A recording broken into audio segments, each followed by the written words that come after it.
Assalamualaikum warahmatullahi wabarakatuh. Salam sejahtera bagi kita semua. Baik, di sini saya akan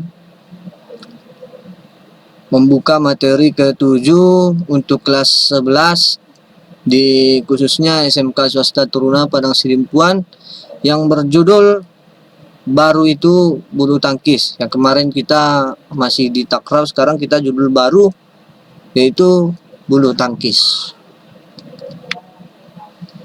Sebelum kita memasuki ke teknik dasar bulu tangkis, alangkah baiknya kita tahu pengertian apa itu bulu tangkis. Itu dia. Baik, di sini ada pengertian bulu tangkis. Bulu tangkis adalah suatu olahraga yang menggunakan alat yang berbentuk bulat dengan memiliki rongga-rongga di bagian pemukulnya dan memiliki ganggang. Bisa kita lihat atau kita bayangkan dulu, karena proses belajar kita ini tidak tatap muka, jadi Bapak hanya menjelaskan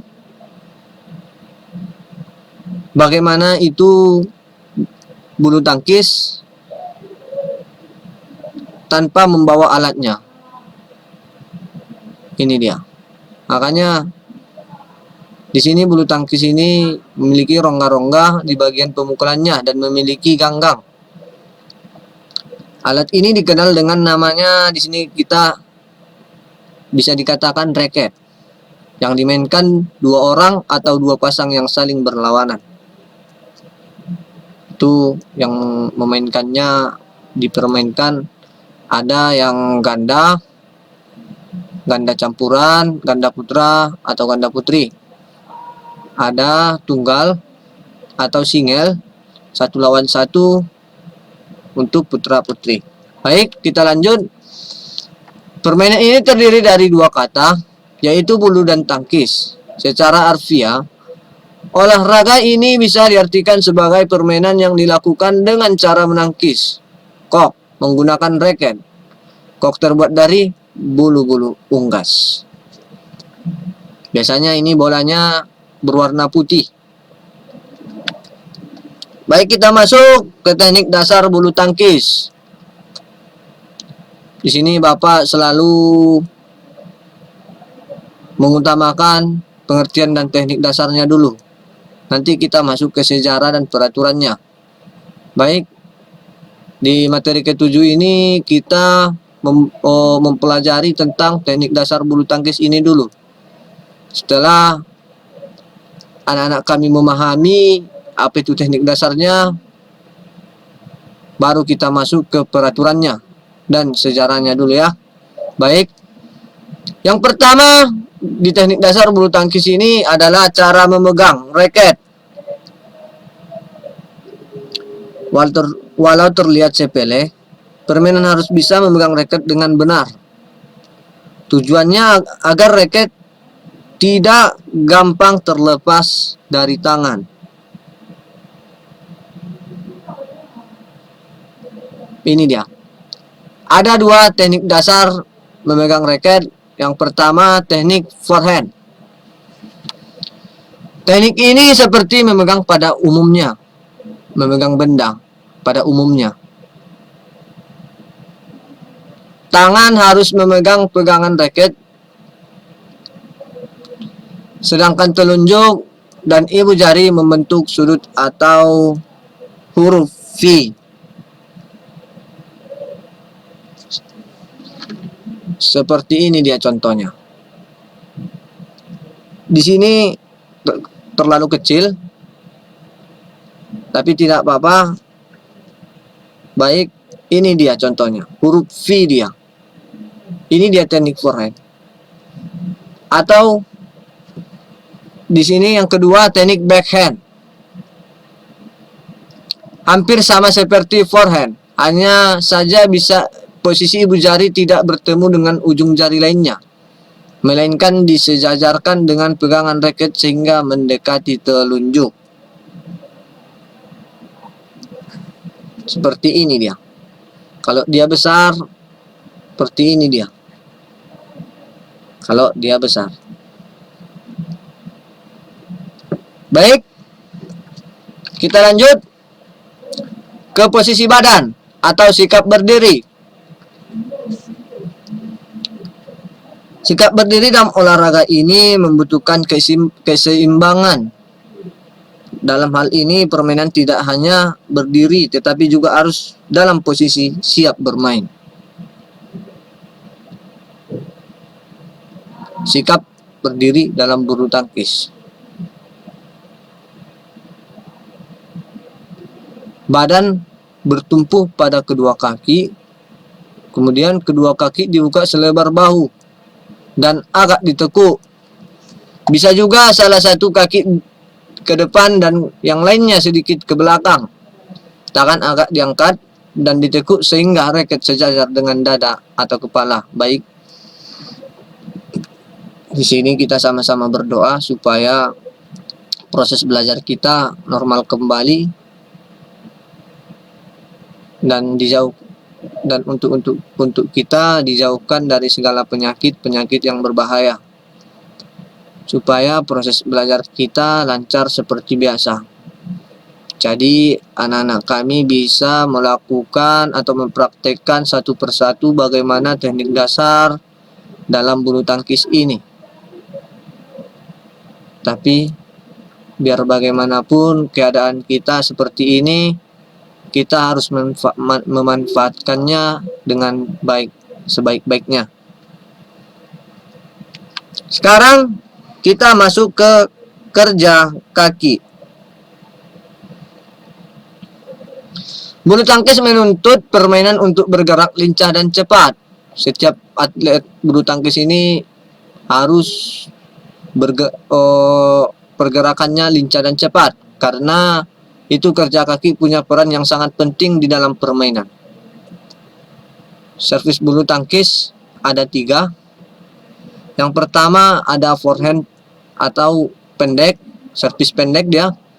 Yang kedua forehand tinggi dia. Yang ketiga backhand. Baik, Bapak jelaskan di sini. Forehand pendek, pemain memukul kok dengan tidak begitu kuat. Akibatnya kok meluncur dan akan jatuh di sekitar net atau di area depan tim lawan. Di sini kita memukul bolanya tidak kuat sehingga bolanya terjatuh agak pendek dia di antara garis depannya. Forehand tinggi sudah pasti di sini memukul bola dengan kuat dan jatuhnya cukup jauh dari area net. Teknik ini bertujuan agar kok bisa jatuh di belakang pemain lawan sehingga mendapat poin. Kemudian backhand dilakukan dengan tenaga sedang. Sementara tujuannya agar kok bisa jatuh di dekat garis serang lawan dan mendarat setelah sedikit melewati net. Hal ini juga bertujuan agar lawan kesulitan mengembalikan serangan. Baik, ada cara memukul. Yang terakhir di teknik dasar bulu tangkis ini, cara memukul. Ada 5 jenis yang patut diketahui.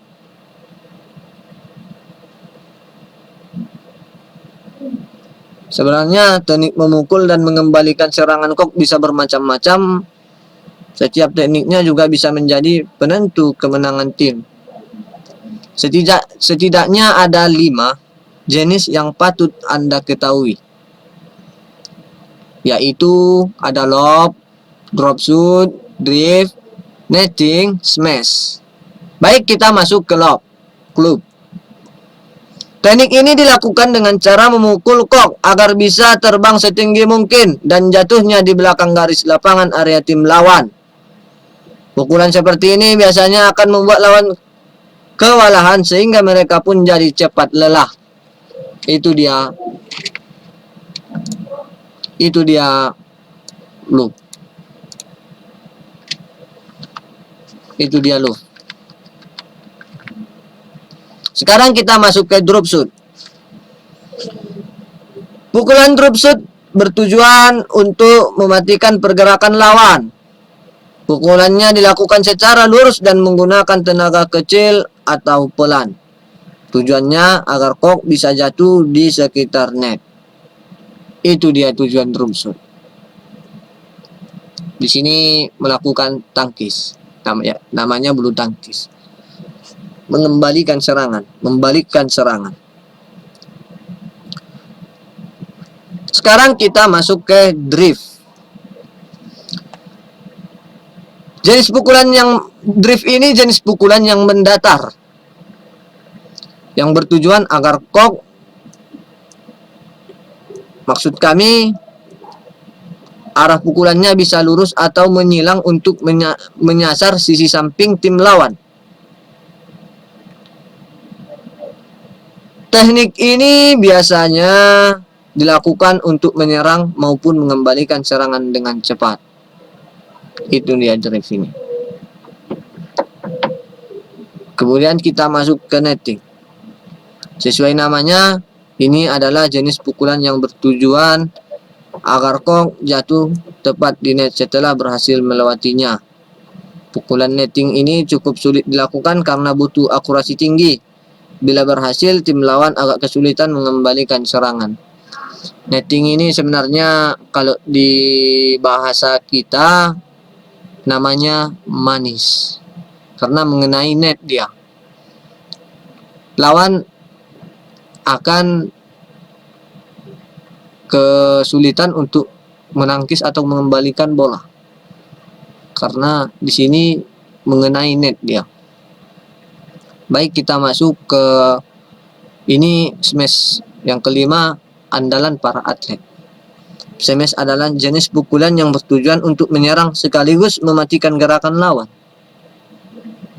Pukulannya sendiri sangat keras dan menukik ke bawah. Ini pukulan smash ini harus keras dan bertujuan ke bawah bolanya. Untuk melakukan smash, pemain harus memukul kok dengan sekuat tenaga. Itu dia, makanya keras. Karena pukulannya sekuat tenaga ya.